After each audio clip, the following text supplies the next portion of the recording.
Should be topic number one says, can we get off of Egypt's ... and get back on West Africa's already? I like that. I like that. This comes with a attachment. Let me share my screen. Okay, so this takes us to this attachment. Let me make sure the screen looks right. What we'll do is we'll watch. It's about 15 minutes, I want to say. We'll watch it, and then we'll discuss it. In the meantime, you guys make sure hit the like button. Make sure share the link and invite others from your social media or email your people. Okay, so we'll watch this and then we'll discuss it. As we can see, there are major West African lineages throughout North Africa that arrived during the Holocene, followed by East African and Central African, then finally South African. This is also why the West African variant of sickle cell, the Benin haplotype, occurs very commonly in Egypt to this day, at about 80.8%. But these haplotypes aren't only found in modern populations. The Nigerian haplotype was common amongst ancient Egyptian populations. We find pre-dynastic mummies from over 5,000 years ago, dating back to 3,200 BC, with these same sickle cell alleles. Note that this is right around that time that people started migrating in from the Green Sahara. To quote Panzer et al., molecular investigations on ancient Egyptian mummies from the Anthropological and Ethnographic Museum of Turin, Italy, have reported evidence of sickle cell anemia in 3 pre-dynastic mummies, and the evidence of a hemoglobinopathy, possibly thalassemia, in 1 mummy. Additionally, the presence of a brushed skull and extensive bone pathologies characteristic of hemoglobinopathies and thalassemias have been observed. This is also why we find West African Y chromosomes in ancient Egyptian mummies. This is haplogroup E1B1A. It originates in Western Central Africa. It is the dominant haplogroup of Bantu Niger Congo people, and it is the paternal line of Pharaoh Ramesses III and other royalty like Pintaware. Thus, we can see West African people were a part of the founding populations of ancient Egypt. This marked the turning point for Egyptian history. The Questall state, with the loss of its surrounding population, quickly declined. As the Nubians that once lived at Nabta Playa and throughout the eastern Sahara found their way to the rich banks of the Egyptian Nile, Egypt, now with a sizable population, especially in Upper Egypt, could field far larger armies. And with this, Pharaoh Narmer would head north to conquer the unruly provinces of northern Egypt. This is best displayed on the Narmer palette, where we see the Upper Egyptians striding victorious over their northern foes. This marked the unification of Egypt and the beginning of one of the most influential societies in world history, Pharaoh Narmer serving as the first pharaoh of a united Egypt. Thus, we can see Egypt was not the product of some foreign invader. It was a homegrown civilization that sprung from many different regions of Africa over spans of millennia. In many ways, it is not the first civilization of Africa, as for millennia, people dwelled and prospered in the Green Sahara. They had mathematics, they had technology, they had stone building, they had art, and many of the practices that would become commonplace in Egyptian civilization. It was Nigerians who possessed advanced boating technology, like the Dafuna canoe, that sailed into the Sahara and northern Africa and southern Europe and helped repopulate all of these places. It was East Africans that spread down the Red Sea hills into the Nile and into the Levant, helping repopulate all of these areas. It was people from Mali that created ceramic technology and brought it into the Sahara and clear across the Nile Valley and into East Africa. It was people in Niger who created the round head rock art style that would later go on to deeply influence Egyptian art and culture. It was people in the Congo who created mathematics and spread down into the Nile and into the Sahara that would change the history of mankind forever. It was people in the Sudan that developed cattle pastoralism and the Nile boat and astronomy and many of the practices of ancient Egyptian civilization. And it was all of these Africans over the spans of millennia who lived in the Green Sahara, who lived in Southern Europe, who lived in the Levant, who lived throughout Southwest Asia, Pakistan, and beyond, who not only created ancient Egypt, but had a hand in every major civilization of the Neolithic and the Bronze Age. It's important to know that during the age of the Green Sahara, no one is white, no one is Caucasian. The people that live in southern Europe are a mixture of African and Orignation. The people that live in the Fertile Crescent are indigenous Levantines admixed with Africans, the Natufians, as well as other populations throughout the world. The original populations on the earth are all melanated. They're just types of Africans, and that includes Europe. These were deeply melanated people admixed with African populations from the Green Sahara. The reason people don't look African anymore is because of the Ice Age, or more specifically, people in Central Asia during the Ice Age. They developed a mutation on a gene, and it basically turned off all of their melanin. As those peoples are from the Caucasus, we call them Caucasian. As they moved down into other parts of the world, they brought with them Indo European languages, as well as that mutation for the absence of melanin. They mostly replaced and subsumed older populations in Europe and the Middle East. This is best described with who lived in Europe during the Neolithic. As we know, primarily West Africans sailed across the Straits of Gibraltar and into southern Europe. There, they peacefully mixed with the Orignation people that lived in Europe at that time. These people would develop a peaceful matriarchal society. They were farmers and deeply spiritual, and like their cousins in Africa, they built in stone. These are the people that built Stonehenge. So, what happened? Around 3000 BC, the Yamnaya tribe came down from the Caucasus, from Central Asia. These people were not stone builders. These people were not matriarchal. These people were barbarians. They spread like a plague across Europe. The devil on horseback. They killed every single male of the Org nation, replacing 90% of the DNA in Britain and deleting all male lineages of the original peoples of Europe. This was the first genocide in human history. This is why people do not look black anymore. As Indo European languages and peoples spread, it changed the genetic makeup of much of the world. The way people look in Europe and the Middle East today is not their ancestral state at all. But these migrations happened late in the Neolithic, only about 5,000 years ago. By that time, Egypt and Mesopotamia and the Indus Valley civilization were already up and running. This is why when people ask if ancient Egypt was founded by Black people, it's always very funny to me.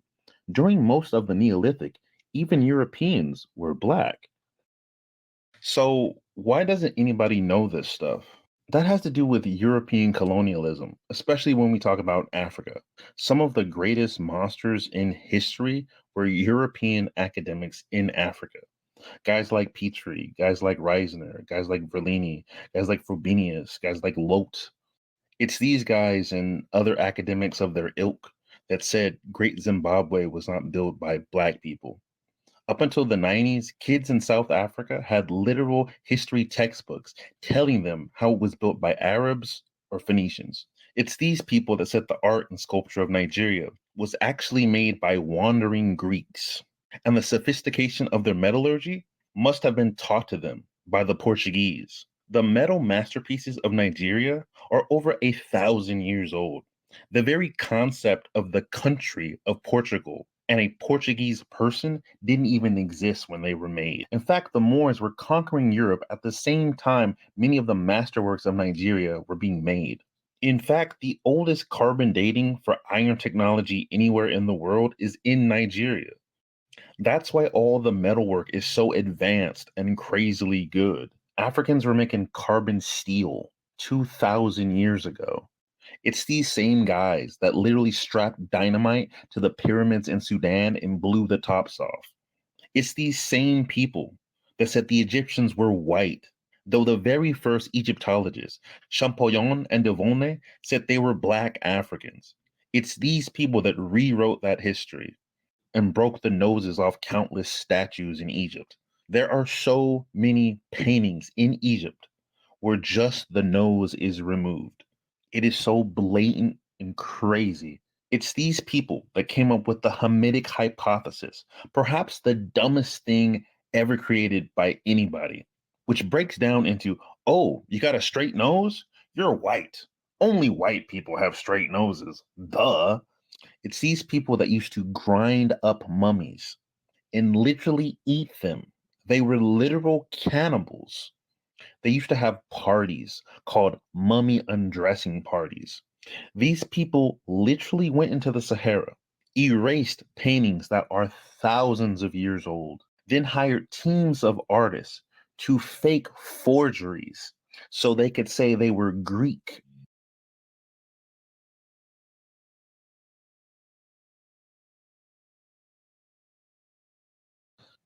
The things Europeans did in Africa are insane. From blowing up pyramids to defacing statues to creating insane theories to erasing paintings to stealing artifacts. The sheer extent Europeans went to physically destroy African history is staggering. You could make a whole documentary just about that.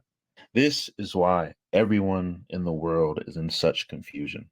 They went out of their way to hide one of the greatest epochs in human history. But here's the thing, these guys have been dead for a very long time. Maybe in the past, you could say, oh, I didn't know, they tricked me. But it's 2024. There's no excuse to be ignorant in this day and age. There have been too many good scholars over the last several decades that have painstakingly rewritten all of this bullshit history. Guys like Christopher Ehret, David Wingrove, Basil Davidson, Shomarka Keita, Charles Bonnet, Stuart Tyson Smith. All of these guys have done amazing work to fix a lot of the things people did in the past. This is why ancient Egypt was a pan African civilization. It's a place where a lot of different Africans migrated into and just continued doing all the things they were doing in the Green Sahara. There was a whole civilization in the Sahara that predates ancient Egypt by thousands of years. Egypt was not the first place with astronomy in Africa. It is not the first place with mummifications in Africa. It was not the first place with mathematics in Africa. It was not the first place with science in Africa. It is predated by millennia of work. And all of this stuff has been known for a long time. Like I said, there's lots of great scholars out there, like Christopher Ehret, like Bruce Williams, and many others. But there's also a lot of not so great scholars that just kind of write out African history. For example, you can read whole papers about pottery amongst the Natufians and how it spread from India all the way into Europe and Greece, but they will never mention that the pottery in Africa is 4,000 years older. And we know that people migrated from Africa into the Levant. They will purposefully just write out African history. And this has been going on for over 100 years. The very idea of talking about Mesopotamia or any Neolithic civilization without mentioning that they all occurred during an out of Africa event is crazy. It really shows the bias of many modern scholars that just ignore the fact that the Green Sahara is even there, bustling with people, with ceramics and mummification and astrology and mathematics and art and stone buildings. For example, it has not got even near the coverage of a place like Gobekli Tepe, which is in fact related to the people in the Green Sahara. You can't talk about Gobekli Tepe without the Natufians. The Natufians are Africans. Even though it's the modern era, a lot of people still have major biases. It's very rare to see a documentary where people are portrayed as they actually looked. Many people have tried to hide this history away, but it hasn't been hidden very well. Anybody can do the research and find out all of this stuff. That's why that thing with Cleopatra was so weird last year. How do people not know where Egyptians are from? It's 2024. I know some of that is from older scholars who intentionally hid all this. Some of it is from modern scholars who have intentionally hid a lot of this stuff. They've kept a lot of people in the dark. Like I said, that one video of Cosmos where the people are portrayed like black people is accurate, but mostly they don't make movies and documentaries that look like that. They still try to paint them as white, painting the Egyptians as white, painting the Mesopotamians as white, even painting early Europeans as white. It's all untrue. It's all not true. But it's so late in the game. You should know they're lying. You should know what's true and what's false at this point in time.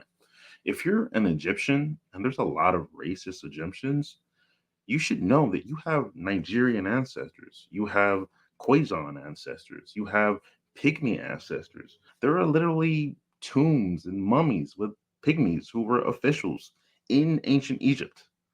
Like it's crazy. How do people not know this stuff? You have Ethiopian ancestors, and of course, you have Sudanese ancestors above everything else. And those are the people that are treated worst in Egypt. It's really a shame. It's crazy. Egyptians are black. The real Egyptians are black because the real Egyptians, they are real Africans.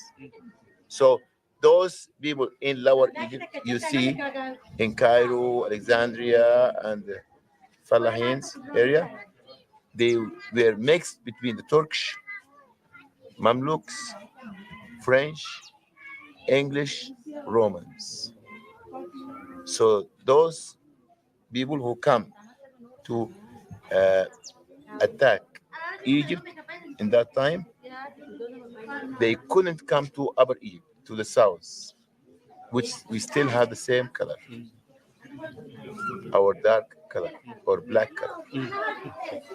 So they couldn't mix with us. Next question. Okay. Okay, what question? مصريين اصليين اللي هم السمر انما البيض اللي كلهم uh, you see I explained to him about the Nubians and the Egyptians. They were not white, they are black Africans. So he say now ليه هنا الناس لسه سمر في الصعيد وفي بحري بيض. بحر دورة مش اصلا مش اساس مصر. He said the people in Lower Egypt, most of them, they are not Egyptians. They are Greeks, Francois. If I was God, right, and I was going to start the tribulation tomorrow, a lot of people would not pass because a lot of people did a lot of terrible things and said a lot of terrible things last year. My God, people just showed how ignorant they really could be. And, that's the end of this video. I shouldn't even have to make this video. Well,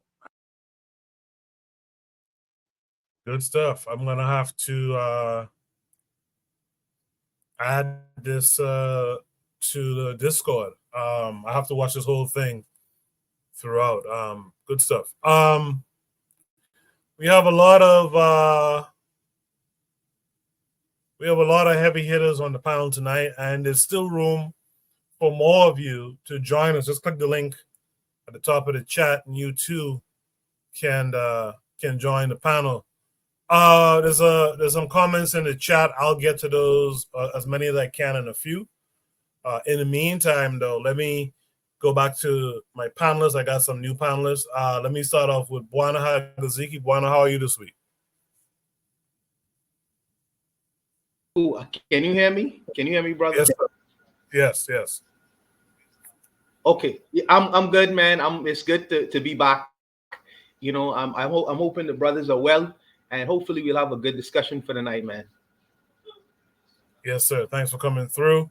Let's welcome in Anthony McPhail. Anthony, how are you this week? Hey man, how you doing, Coco? I'm good. Thanks for being here. How are you? I'm fine, man. Peace to all other brothers too on the panel, man. Yeah. Thanks for coming through. And a return from Kamji. Kamji, how are you this week? I'm chilling. How you doing?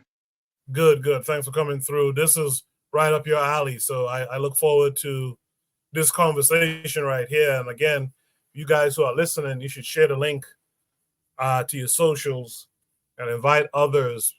Let's get more people tuned into this convo. The Shooter Breeze topic number 1 says, can we get off Egypt's ... and get back on West Africa's already?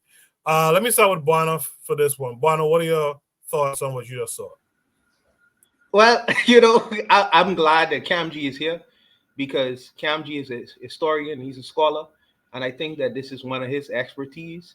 I think that it'd be more fitting for him to give his opinions on these matters, because for me, you know, I I have imbibed the language, well, the history in terms of some, just a periphery of what went on in ancient Egypt from the Dr. Men's and the people like that. I've imbibed a lot of that information. I think that you have people who specialize in it and become expert at it. Like the brother Kamji Verse and Jabari, and these are the future scholars from the Dr. Benz. They kind of like took up the mantle.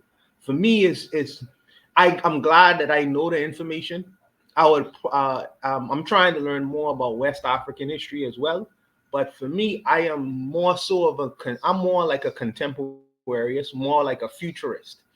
I'm more interested in the problems that's in front of me, and I try to project what's going to eventually happen. And I'm not by expertise in these kinds of ideas by no means, but these are kind of where I'm more focused and interested. Kanji versus them they're more inclined to pick up the pieces and what happened in the past, and these are their meat and potatoes kind of discussions. So I would just leave it to the brother, the experts, and hopefully he'll give us something in regards to what he's seeing there. I would really like to. I would ask a question in terms of the Camry versus of the world and Jabaris of the world, because when I hear these discussions, it is really heavily based in Egypt, and maybe that's their particular expertise. But I would want to know a little bit more, in terms of African history, and that responsibility is mine. But because they are the experts, in terms of being on discussions and having debates over these kinds of things, I would want them to steer the direction of the conversation sometimes towards West Africa, since many of our people would have come from that particular area, and possibly make these kinds of connections when they have discussions on it. So I'll leave it there, and just I'm eager to hear the brother's response. I appreciate that, Buana. Yeah, I'm curious to hear what Kamji would say also, as far as I remember Kamji saying that the people who are in West Africa now are not the original people there. So in this video that we watched, is it, and I'm going to get to Kamji, I'm just throwing this out there, is this, are these people that he's mentioning from West Africa who goes to Kemet, are they that original people and not necessarily related to us people? With that said, though, I don't want to overlook this next brother who's a historian himself, Anthony McPhail. What say you to what you just saw? Yeah, man. Excuse me. I'm the I'm the kind of brother who I've always wanted to hear the conversation expanded. You know what I'm saying? I always thought that we talked a lot about the Nile Valley, in particular Kemet, and it's great. It's great because I can understand a lot of our scholars. We go back to our Dr. Asa Hilliards, our Dr. Jacob Carruthers, our present day scholars like Brother Anthony Browder, Dr. Greg Carr. They had a thing where they said, we're not going to let these Europeans and these Arabs write us out of history, write us out of the story of the Nile Valley, out of Kemet. So I can understand that part. I understand that part, But my thing is, and I agree with that. But my thing is, Africa was much more, than the Nile Valley. I mean, than Kemet. And I know that Kemet was one of the great early civilizations, but it wasn't even the earliest. I mean, we don't study a lot about the Kerma civilization, based in northern Sudan, and about the civilization that preceded it, was known as the Tasetic civilization, which also preceded the Kemet civilization. And actually had a close relationship with it, with the Kemet civilization. And then, and also even going going outside of that, I mean, there's not a lot of scholarship on West Africa. There's some, there's not a lot. It's basically, when you talk about West Africa, they'll go to the Ghana Empire, known as the Ghana Empire, the Ouagadougou Empire, Songhai, Mali, those early medieval empires, in West Africa. But in West Africa, I mean, the civilization goes back way further than that. I mean, you could in what is now Nigeria, say the Knox civilization, what they call the Knox civilization, goes back as long as far back as 1500 BCE. You know what I mean? Have you ever heard of the Knox civilization, the Knox culture, where they had those beautiful Yeah. heads? The Knox civilization, and also it was saying that in that same area where the Knox civilization located at was what we now call Nigeria, and that part of West Africa, they were also literate. They had a writing system that we know today that's called Insabidi. It's a writing system that goes back. They say some say as early as 2000 BCE. So they always said that West Africa, or that Africans in general outside of Kemet were like we were oral, like we didn't write or nothing. Well, it was a writing system in West Africa back then. Like I said, the Insabidi writing system. You ever seen it, Coco? The Insabidi system, the Sorry. Insabidi writing system. Go ahead.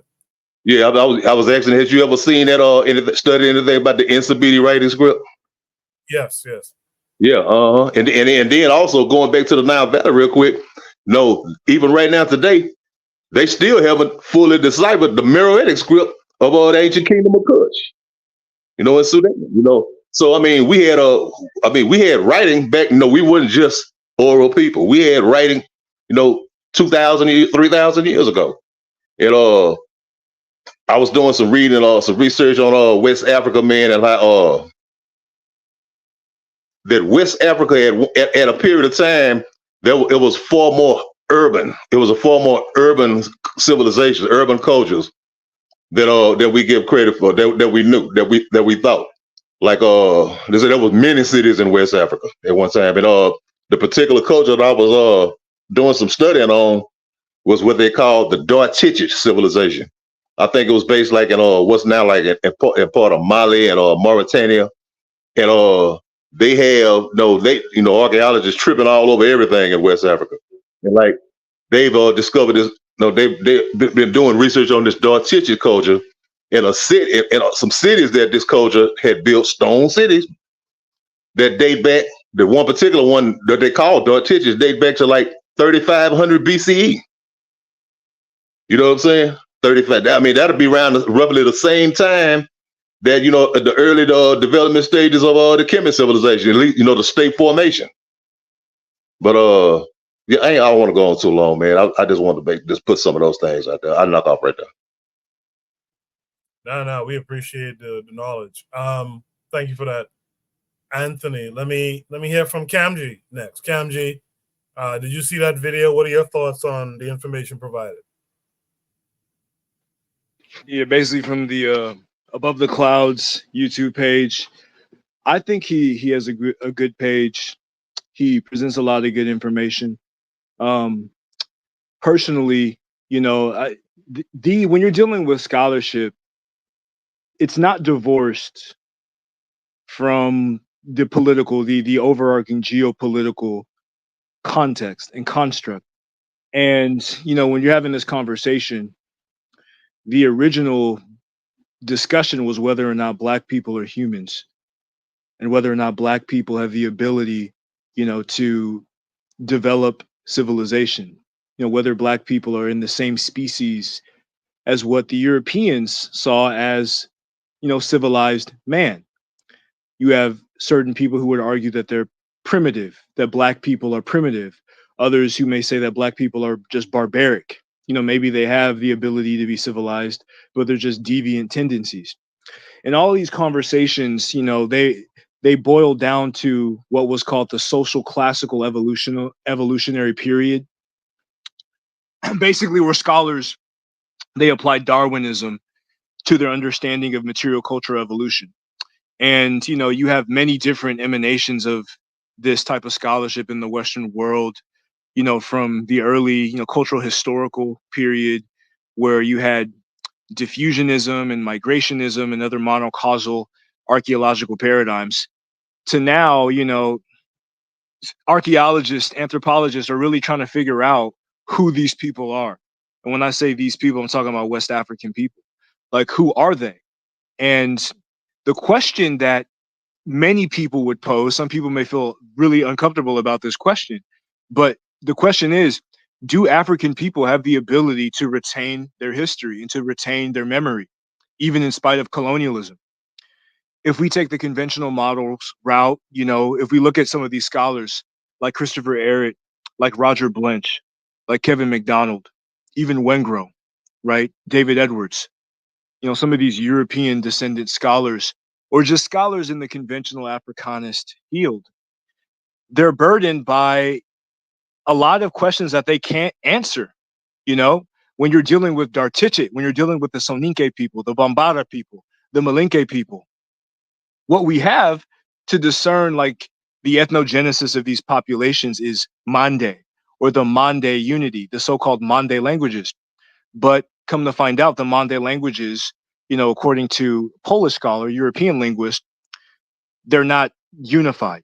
They're basically aerial diffusion. They represent diffusion, or the languages encompassed within the Mande people of West Africa have not been unified according to the parameters of historical linguistics, meaning that they were put together by colonial ethnographers. European linguists, did what Greenberg classified as mass comparison and lumping these different families together into one, or these different languages together into one family. And this is not a coherent reading of African history. This is not a coherent understanding of what went on archaeologically. When they try to conduct what's called the Saharan hypothesis, or during the warming of the humid period, when African populations migrated down into the Sahelian zone, into the Savannah zone, into the Sudanian zone, they don't necessarily have any material cultural evidence of this other than typological affinities. And what I'm getting at is, when you look at these different fields and parameters that are used within Western scholarship, they fail to provide a coherent answer, a coherent model of the origin of West Africans. Now, what is it with this Kemet that people always talk about? What is it with this? Well, when you're engaging in historical analysis, you need early attestations in order to link populations. In the same way that Sanskrit is used in Indo-European linguistics to unify these different nodes, the Met-Remen-Kimi, ancient Met-Remen-Kimi, or what people may call the ancient Kemetic language, this is the earliest attested African language. And the question that we must answer is if these are separate, if this language is separate from the languages of West Africa, we should not be able to find any cognates. There should be absolutely no cognates. If it's under the boundary of what Greenberg classified as Afro-Asiatic, right, Nigritic or Niger-Congo, Nilo-Saharan, etc., you should not find any cognates between any of these languages. This fails when you find cognates between Hausa and Met-Remen-Kimi. But some people may say that's Afro-Asiatic. It fails. Look at Bintu Saluma Dukure's work in Mandinka, when you find cognates between Mandinka and Met-Remen-Kimi. Gilbert Ngom, when he finds cognates between Sawa and Met-Remen-Kimi, and so on and so forth, following the Obangian, linguistic model.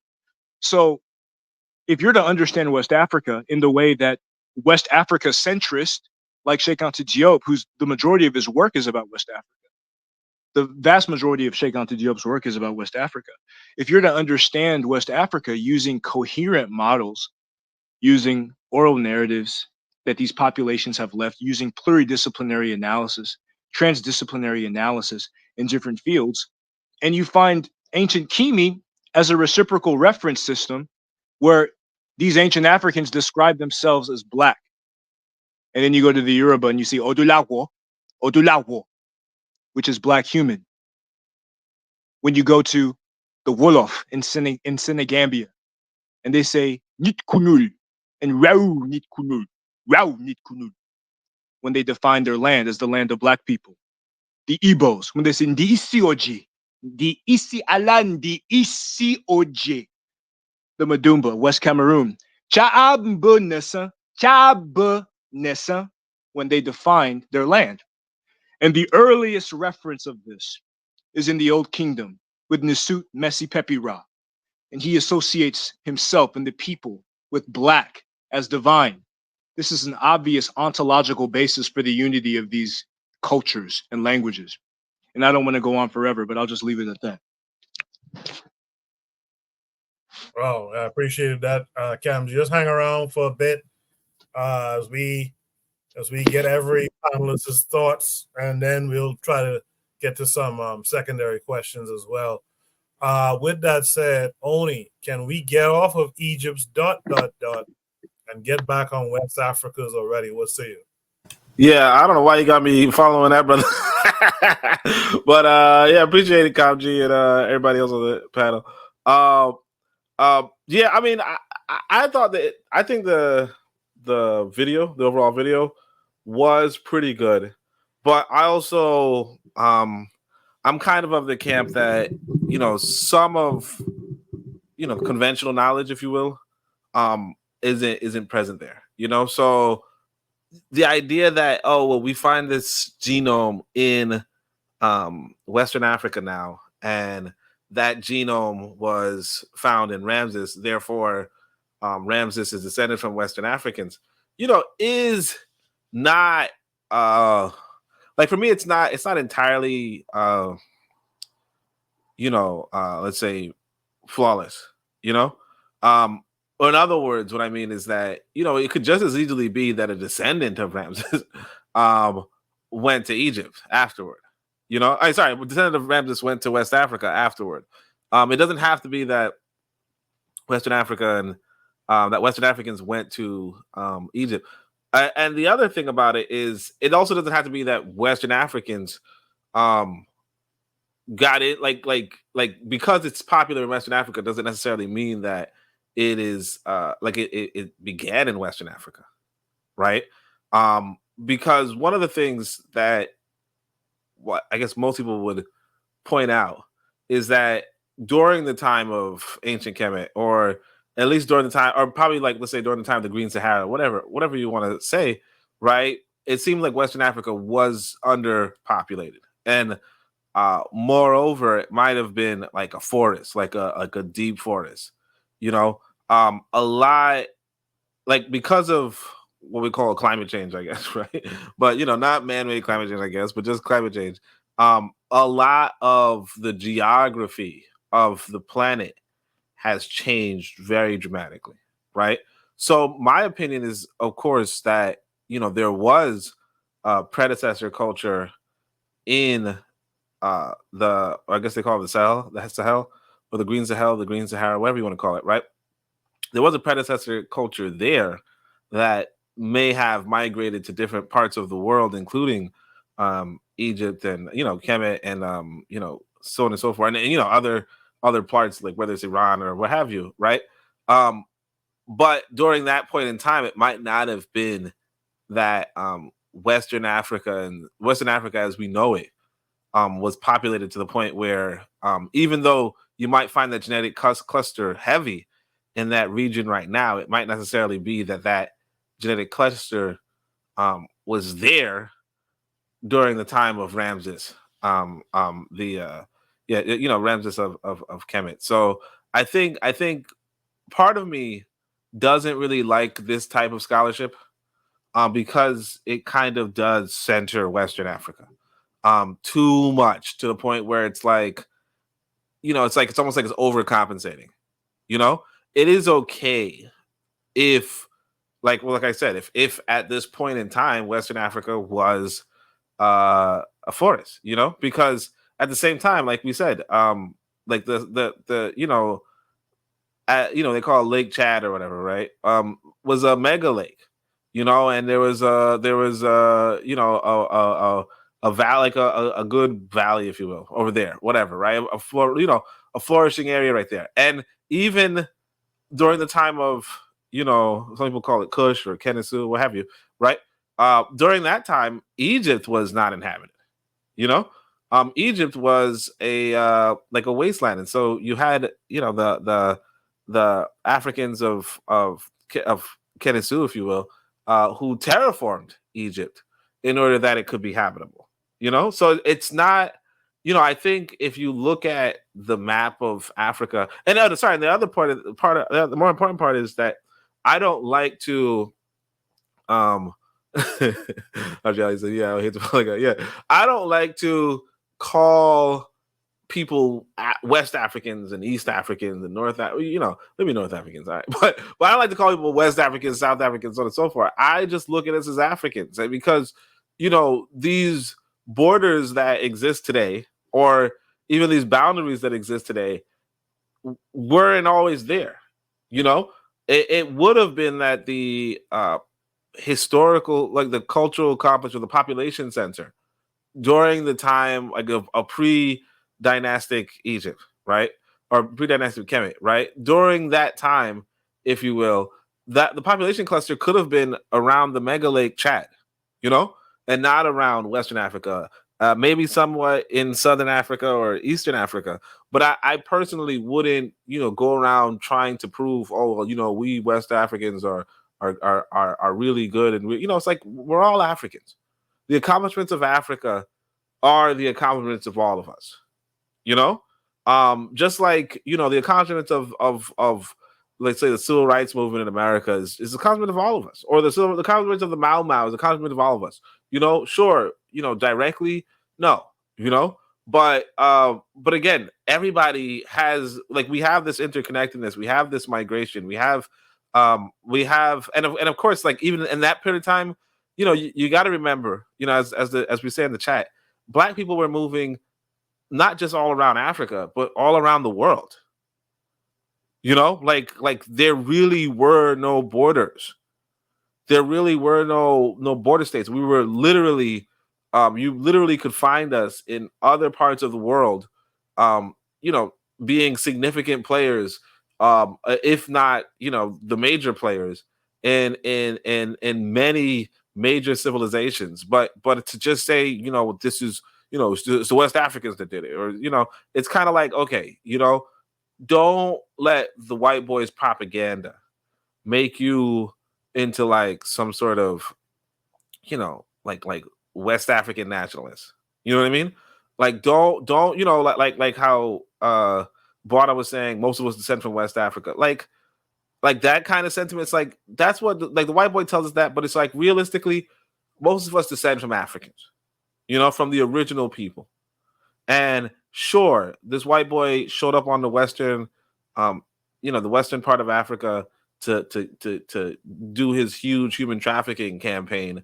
But that doesn't necessarily, like just because he showed up in Western Africa, and just because he talked crap about Western Africans, it doesn't mean that doesn't mean that we're a different people.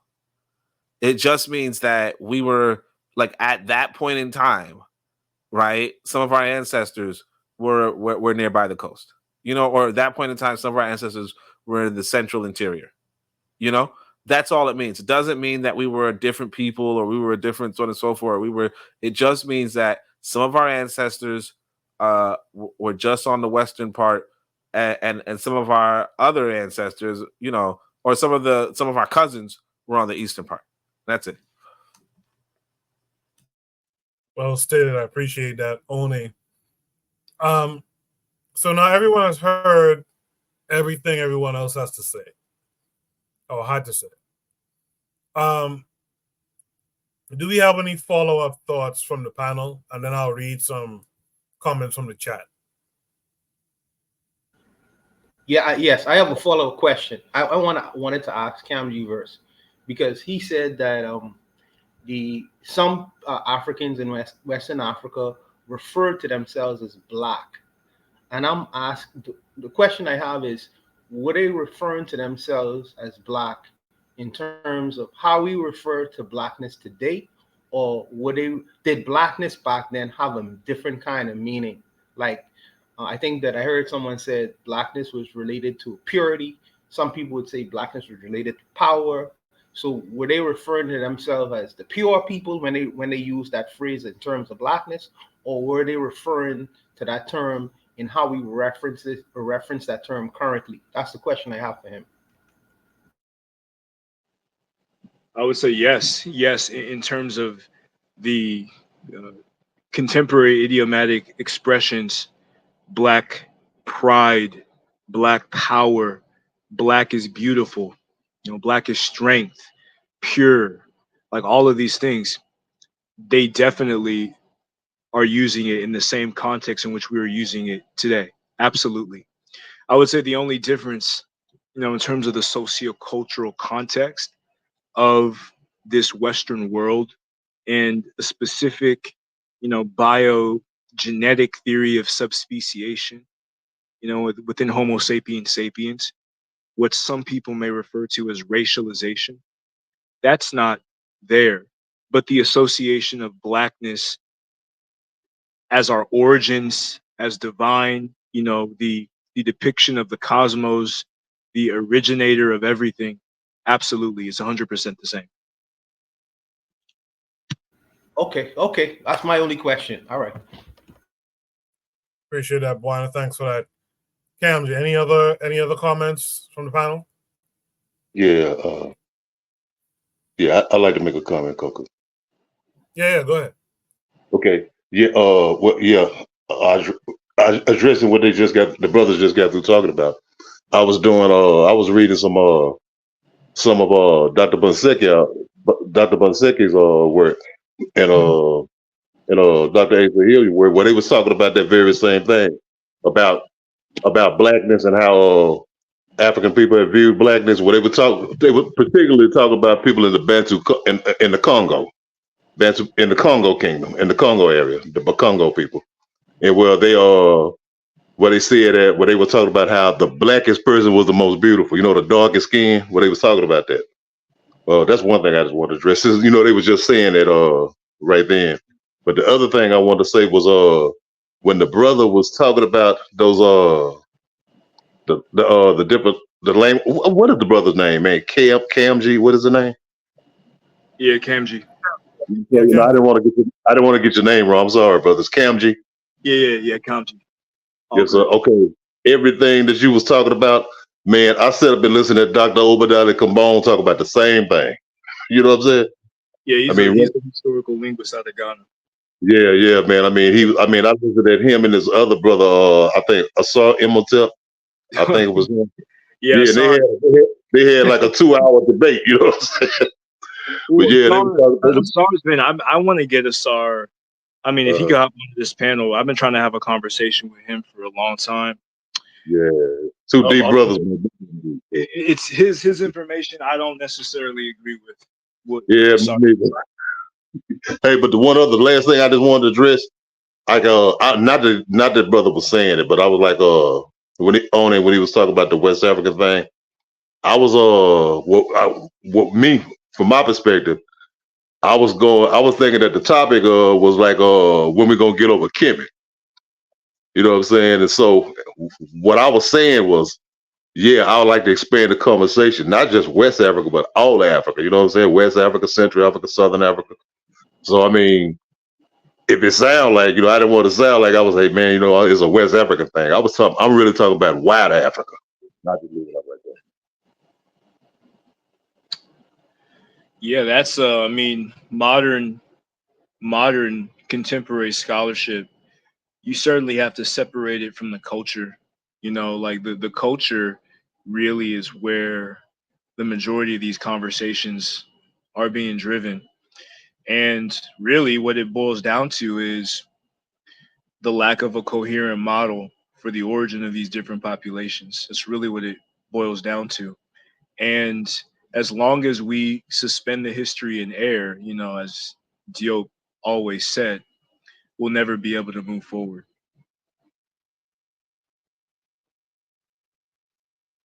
I appreciate that, Camji and Anthony. I just have this one quick question.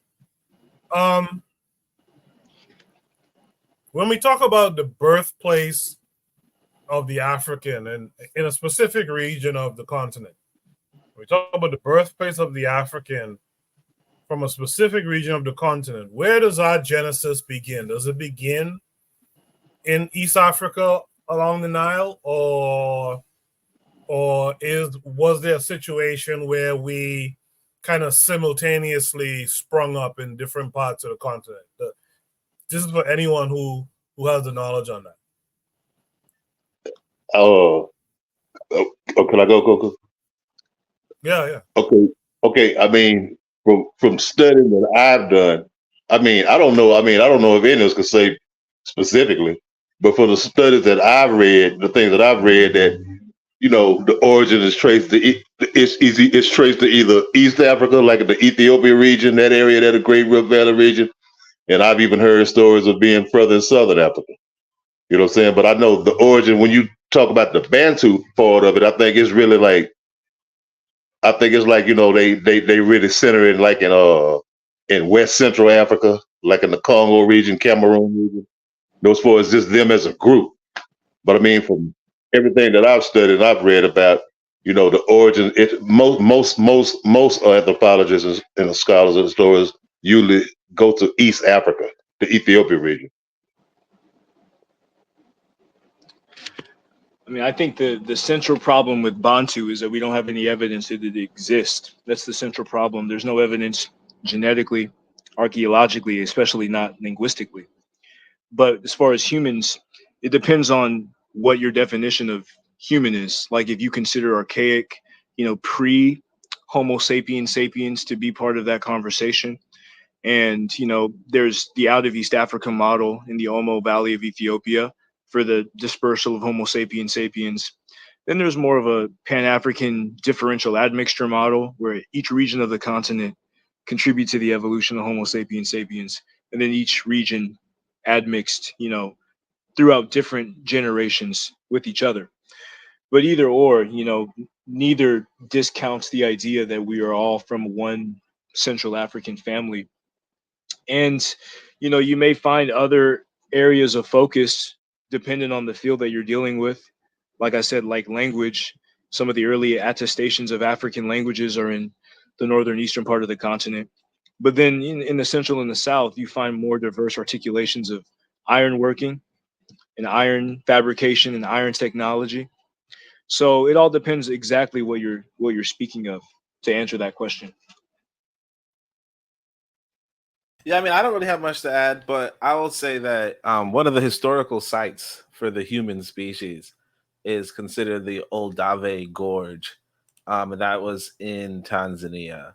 But that's like kind of like pre-homin, like pre-humans. I think pre-humans. I'm not sure, but early forms of hominids. Oh, I think they said. I'm looking at it right now. It says like Homo habilis used to be there, pretty much, and that was millions of years ago. So that's but like yeah, generally speaking, humans like I guess we developed from earlier species, obviously, and they I guess I'm looking at it. It says that there are some Homo sapiens in Olduvai Gorge as well. So, but then afterwards you have those migrations. So, but it really depends on where you're trying to isolate the human experience. But a lot of people do credit Ethiopia, obviously. A lot of people do credit Tanzania, East Africa. And then here's the other thing too. A lot of cultures in Western Africa, the modern ones that we know of, claim to come from Eastern Africa, and so they are, or at least like let's say their traditions are coming from Eastern Africa. So there is, well, not just East, but Northeast possibly. But the point is that it seems like the culture that we find in Western Africa, the ones that we might have been practicing before the Ma'afa, it's very probable that cultural matrix was that the culture that we had there could have been like a again, like we're all one people, but as if you look at it from a boundary from the perspective of Western Africa, Eastern Africa, so on and so forth, and you look at those as two different things in that paradigm, then it would be that the Western African for culture was foreign, right? But of course it's not foreign because they're all Africans. But the major thing is that I don't think most people would credit Western Africa for the beginning of the species or the beginning of the cultural matrix.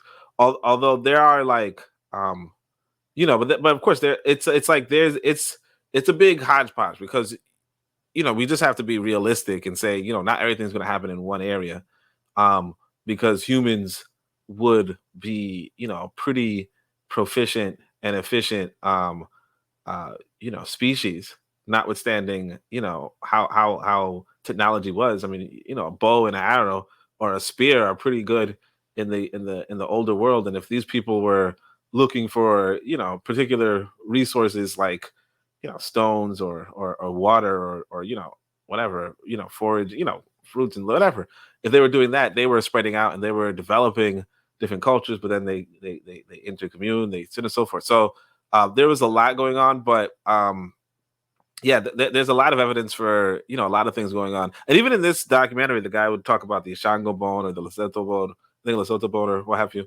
I don't know if it's Lesotho bone, but yeah, it's like it's pretty widespread, but it's very interconnected. But if you were to say what's the oldest, it would probably be either Eastern Africa or North Africa, depending on if you really mean humans versus like Homo habilis or something. Gotcha. Yeah, that's a good. Yeah, that's a good response. One crazy last question, I guess. This could be a very brief part of the conversation. Right now, where we have Black people groups delineating their ancestry from Africa.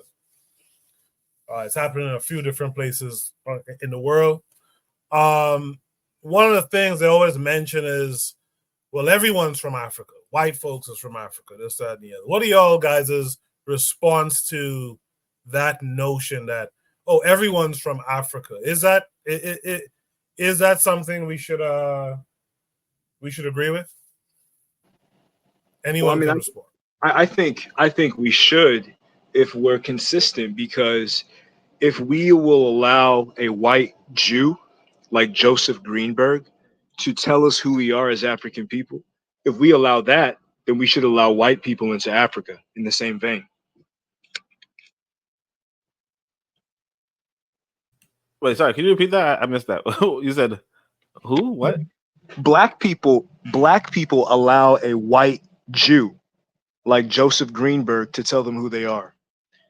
If they allow that, then you should allow whites into Africa, because if a white Jew can tell you who you are, can tell you your history, and can create and maintain artificial dividing lines between African populations, why can't white people come in and spread settler colonialism? Oh yeah. Other thing I would add, I would say, as far as where the white people, I mean, obviously, like if you're being, like I said, it depends on what species you're talking about, right? So if you're saying, like all the hominids, if you will, have a common ancestor, right? In Africa, obviously. The thing with, I feel like I think this presentation kind of showed that there was a quote unquote genocide of the earlier African populations in Europe. And that genocide was executed by, a particular different variant of the species, if you will. Now, I think, some genetic evidence suggests that they are like a kind of like a mixed population of a different species. Okay, so the Neanderthal, who I don't know, I probably did independently develop inside of Europe. Maybe they didn't develop in Africa. I have no idea. But I think if we were to, look at it from a scientific standpoint, if you will, well, again, I don't know where Neanderthals come from. I imagine they're in Europe. I don't know, but a lot of Europeans, if you will, are not like pure humans in a sense. I mean, if you go from a genetic composition, right? And I think that's probably the angle that we would take from that. But as far as do they have ancestors that descended from Africa? I mean, yeah, you know what I mean. Like, but then I think it also comes to, it depends on like what is the conversation there? What is the conversation? Like, what is the purpose of pointing out that somebody has descendants in Africa? I think one of the reasons that some people do that is to say that, like, you know, kind of like the whole Israeli question of, well, you know, my ancestors were here, so therefore I own this thing, right? And I think that that doesn't really make sense. Um, and I really think people should kind of, you know, step away from that logical framework, and more so, I would say, look at the framework of power, you know, and just question for yourself, well, how can I get some power in this world? And I think when you kind of pivot from the, well, it's because, you know, well, I mean, all of us are African, all of us are from Tanzania, you know what I mean? All of us are from Kenya, you know, or something like that. Because I think the Kenyan president said something along the lines of like, everybody, all humans come from here, so you know, everybody's gonna be visa free or something, right?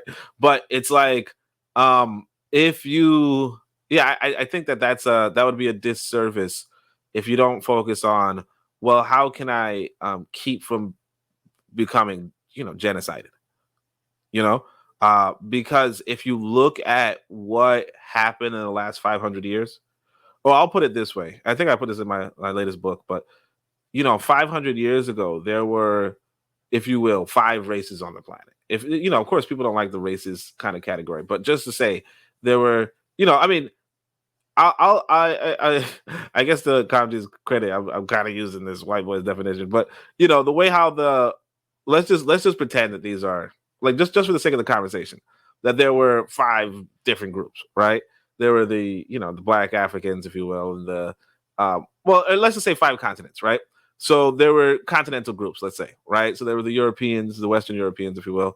There were the Asians, there were the Africans, there were the Australians, there were the Americans, right? The Native Americans, right? The indigenous Americans. And these Europeans got out of there and they slaughtered the Australians and the Americans, right? And afterward they attempted to slaughter the Africans and the Asians, you know? And so putting that in mind, you know, it's like, okay, who cares if they're from Africa? You know, do you want to end up like the Native Americans, the indigenous Americans? Do you want to end up like the indigenous Australians? Do you want to say this land belongs to everybody or something? And to what purpose? These people have an agenda. Okay? They have an agenda. Who knows why? You know? But they had an agenda, and they like I said, they slaughtered the black population of Europe. So what are you going to do with that information? Are you going to say, hey, look, we're all one species, we're all one, or are you going to just fess up and say, hey, you know what? Maybe I need to go where I can defend myself. And if that stronghold that I can have is in Africa, then so be it. And that's really, I think that's what it really comes down to. Like, where can you get a stronghold? That's the historical vision, and I feel like that's the more accurate vision for our people. I'm glad I asked that question. I really appreciate that response, Oni. Does anyone else have any last thoughts on this prompt? Only just to buttress Oni's point, that's the reason why our understanding of Black people, Black, and the land of Black people, the Black nation in African languages is very important. Because there's a reason why the Yorubas, the Igbos, the Soninkes, the Songhais, they define themselves as Black, and they define outsiders as white. There's a reason for this, and we have a classical example that we could relate to our languages genetically. So we shouldn't forget about that. It's very important. It's the land of Black people. Much appreciated. All right. What we'll do, we'll go to Shooter Breeze topic number 2, a change of pace from topic number 1.